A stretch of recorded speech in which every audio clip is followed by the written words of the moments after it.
अस्सलाम वालेकुम स्टूडेंट्स। हम आज डिस्कस करेंगे implicit function in two variable. ठीक है, टू इंडिपेंडेंट वेरिएबल। जब हमारे पास एक से ज्यादा इंडिपेंडेंट वेरिएबल हो तो उसमें इम्प्लिसिट फंक्शन कैसे होगा। प्रीवियस लेक्चर में मैंने आपको बताया है कि implicit functions f of x is equal to 0, तो यहां पर एक्स एक ही इंडिपेंडेंट वेरिएबल है। ठीक है, तो इम्प्लिसिट फंक्शन में अब हमारे पास x Y is equal to 0 कैसे होगा कि यहां पर f of x is equal to 0, तो यहां पर हमारे पास इंडिपेंडेंट वेरिएबल एक है और यहां पर इंडिपेंडेंट वेरिएबल दो हैं। और डिपेंडेंट वेरिएबल क्या होगा, डिपेंडेंट वेरिएबल यहां पे z होगा, क्योंकि f of x is equal to y होता है, तो यहां पर डिपेंडेंट वेरिएबल आपके पास y है।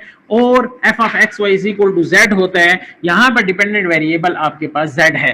तो अब आपके पास कि implicit function in two independent variable, तो टू इंडिपेंडेंट वेरिएबल में हमारे पास इम्प्लिसिट फंक्शंस के क्वेश्चन कैसे आएंगे, किस तरह से हम उनको याद रखेंगे या किस तरह से हम उनको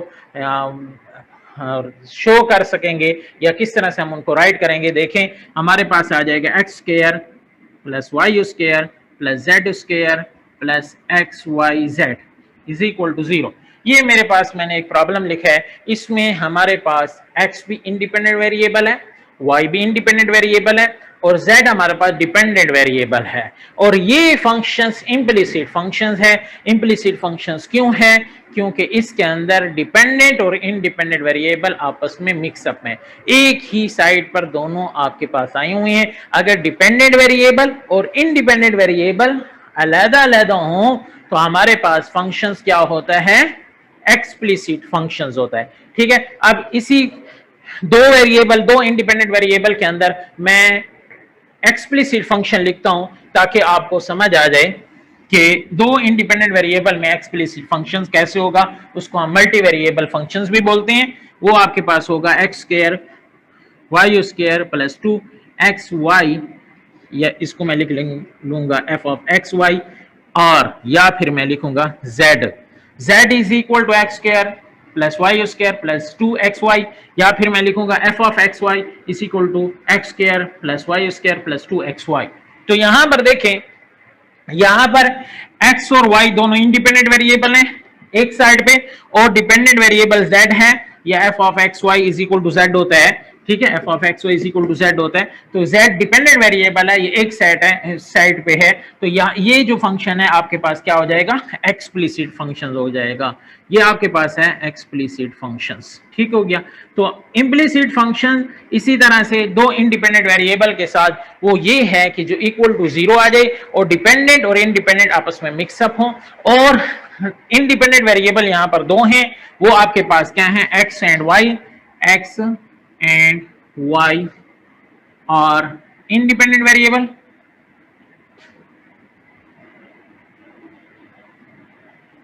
ठीक हो गया, वेरिएबल है। और यहां पे डिपेंडेंट वेरिएबल क्या है, z इज डिपेंडेंट वेरिएबल।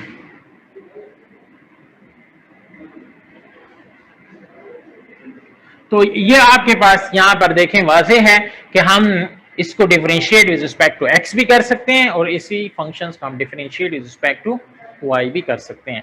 अब इसको जब मैं differentiate with respect to x करता हूं, अब ये मल्टी वेरिएबल फंक्शन हो गया है, तो यहां पर एक से ज्यादा इंडिपेंडेंट वेरिएबल हो तो वहां पर हम पार्शियल डेरिवेटिव लेते हैं। तो यहां पे हम पार्शियल डेरिवेटिव लेंगे और डिफरेंशिएट विद रिस्पेक्ट टू यहाँ पे x भी कर सकते हैं, differentiate with respect to y भी कर सकते हैं। देखें हम इस फंक्शंस को किस तरह से differentiate with respect to x और y करते हैं।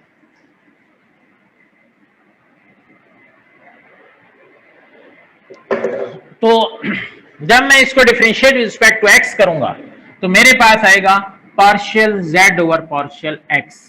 ठीक है, और जब मैं इसको डिफरेंशिएट रिस्पेक्ट y करूंगा तो मेरे पास partial z over partial y की वैल्यू आएगी।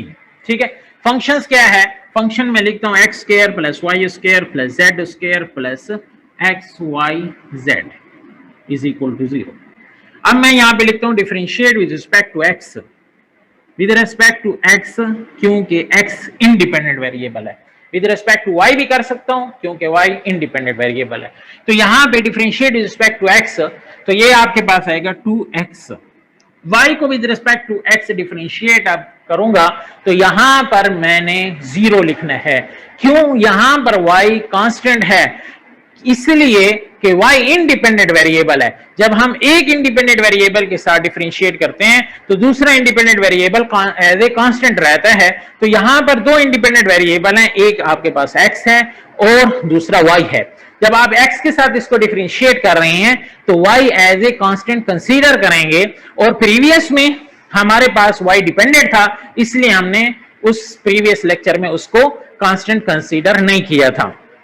यहां पे y इंडिपेंडेंट वेरिएबल है तो लिहाजा y को हम क्या करेंगे, एज ए कांस्टेंट कंसीडर करेंगे, और z डिपेंडेंट वेरिएबल है, z को कांस्टेंट कंसीडर नहीं करेंगे। ठीक है जी, z पे हम चेन रूल लगाएंगे। अब देखें ये आपके पास कांस्टेंट है, ये 0 आ जाएगा, और z अब ये कांस्टेंट नहीं है, इसको मैं लिख लूंगा partial by partial x z square का डेरिवेटिव नहीं, और y देखें कांस्टेंट मल्टीप्लाई हो रहा है, y बाहर आ जाएगा, पार्शियल बाय पार्शियल x, और यहाँ पे एक्स जेड का डेरिवेटिव लेना है। ठीक है, मैंने डेरिवेटिव की फॉर्म में लिख लिया। नेक्स्ट स्टेप पे हम इसको डिफरेंशिएट करेंगे। ये 2x प्लस ये तो 0 हो गया। अब यहाँ पर मैं चेन रूल लगाऊंगा, प्रीवियस लेक्चर में भी आपको समझाया है, यहाँ पे फिर दोबारा से बता देता हूँ कि इसको differentiate with respect to x कर रहे हैं, लेकिन ये तो z है और z डिपेंडेंट वेरिएबल है, तो z को with respect to z differentiate करेंगे। तो यहाँ पे मैं लिख लेता हूँ differentiate with respect to z, और ये जो पार्शियल z हमने डिवीजन की फॉर्म में लिखा है, इसको मल्टीप्लाई भी कर लें, और ये पहले से डिवाइड हो रहा है। देखिए इसको कैंसिल करें डिनोमिनेटर को न्यूमरेटर से, तो ये पार्शियल और पार्शियल x आता है। तो यहां पर ये चेन रूल हमने यूज किया है। ये वेरिएबल कौन सा था, z स्क्वायर, इसको हम अगले स्टेप पे डिफरेंशिएट कर लेंगे y, और यहां पर भी प्रॉब्लम वही आएगा कि यहां पर पार्शियल और पार्शियल यहां पे आप डायरेक्ट चेन रूल, पहले प्रोडक्ट रूल लगाएं फिर उसके बाद आप चेन रूल लगाएंगे। ये पहले प्रोडक्ट रूल लगेगा कि x को partial by partial x rest में रहेगा, डेरिवेटिव लें z का, प्लस z रेस्ट में रहेगा, डेरिवेटिव लें x का। ये आपके पास प्रोडक्ट रूल आ गया। आगे हम इसको चेन रूल में कन्वर्ट कर देंगे। x प्लस ये आपके पास क्या आएगा, z को with respect to z differentiate करूंगा, 2z आएगा, और साथ आएगा पार्शियल z और पार्शियल x, प्लस यहाँ पे y, यहाँ पर देखें z को मैं यहाँ पर with respect to x differentiate नहीं कर सकता, इस पर मैंने लगाना है चेन रूल, तो चेन रूल मैंने ये लगा लिया। अब मैं ये z को with respect to z differentiate कर सकता हूँ, नेक्स्ट स्टेप पे कर दूंगा। अब यहाँ पर 1 आता है, 1 लिखने की जरूरत भी नहीं है। अब ये आपके पास आ गया 2x plus 2z partial z और पार्शियल x, प्लस यहां पर देखें y को मल्टीप्लाई कर दें, कोई इशू नहीं है, तो ये एक्स वाई आ जाएगा, और यहाँ पे with respect to z derivative 1 आता है, साथ आपके पास पार्शियल z और पार्शियल x, ये y इससे भी मल्टीप्लाई होगा, ये y z आ जाएगा इज इक्वल टू 0। अब देखें जी, अब पार्शियल z और पार्शियल x कॉमन ले लें इन दोनों टर्मों से। ठीक है जी, इन दोनों टर्मों में से हमने पार्शियल z और पार्शियल x को कॉमन ले लेना है। पार्शियल z और पार्शियल x जब मैं कॉमन लेता हूं तो यहां पर देखें क्या मेरे पास बचता है, ये प्लस है जी, यहां पर मेरे पास 2z, ये 2z आ गया, और यहां पर क्या आ रहा है xy प्लस xy। अब और दूसरी बात, यहां पर कोई चीज पार्शियल z और पार्शियल x नहीं है, ये दोनों फ्री ठहरे हुए हैं, इन दोनों को राइट साइड पे आप ले जाएं, ये 2x आ जाएगा, नेगेटिव हो जाएगा, और ये भी इक्वल के उस साइड पे आ जाएगा, नेगेटिव हो जाएगा। तो यहां पर पार्शियल z और partial x is equal to minus, इन दोनों से कॉमन ले लो, ये 2x प्लस हो जाएगा क्योंकि माइनस कॉमन हमने ले लिया है, और ये मल्टीप्लाई हो रहा है, इक्वल के उस साइड पे जाएगा तो ये डिवाइड हो जाएगा, 2zxy ये डिवाइड हो गया। ये मेरे पास आंसर है, और ये वैल्यू किसकी है, पार्शियल z और पार्शियल x की वैल्यू मेरे पास आ गई है। जब मैं इसको differentiate with respect to y करूंगा तो x को कांस्टेंट कंसीडर करूंगा, with respect to y differentiate, तब हमारे पास वैल्यू आएगी। जब differentiate with respect to y करेंगे तो हमारे पास वैल्यू आ जाएगी पार्शियल z और पार्शियल y की वैल्यू आ जाएगी। तो इसको आप खुद कर लें, ठीक है, कि आप किस तरह से इसको डिफरेंशिएट करेंगे। अगर कोई प्रॉब्लम्स हो तो मुझे बताएं, फिर मैं इसको सॉल्व कर दूंगा। ऐसी कोई इशू वाली बात नहीं है। एक साइड मैंने कर दिए पार्शियल z और पार्शियल x, तो जब आप इसको डिफरेंशिएट रिस्पेक्ट टू y करेंगे तो पार्शियल z और पार्शियल y आएगा। और एक बात याद रखें, x कांस्टेंट रहेगा और z पे हम चेन रूल को यूज करेंगे। ये हमारे पास था implicit functions in two independent variables.